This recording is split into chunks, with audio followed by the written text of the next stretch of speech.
sakın çekme. Oynama abi oynama.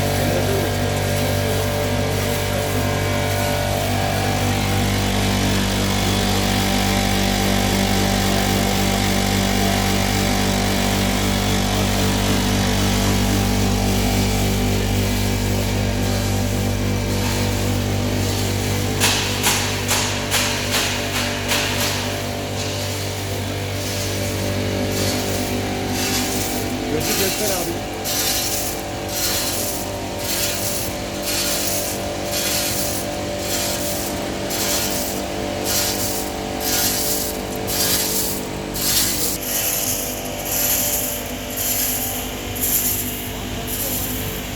أخ عباس هذا عيار سماكة البضاعة على السير من هون بتعيرها إما لتحت وإما لفوق.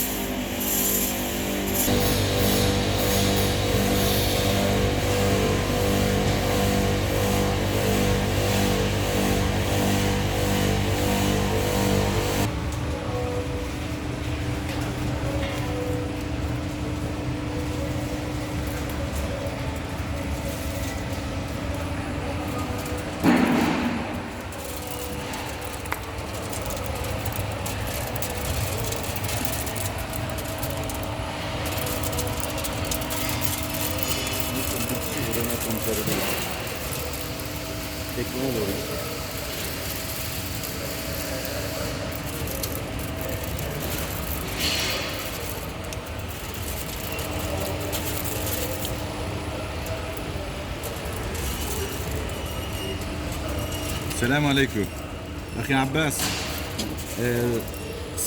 درجة الحرارة لازم تكون 165 وسرعة السير ما بين ال 25 إلى 30 تقريبا.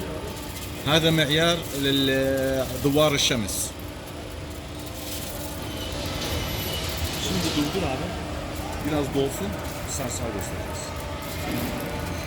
Tamam mı? Tamam bak.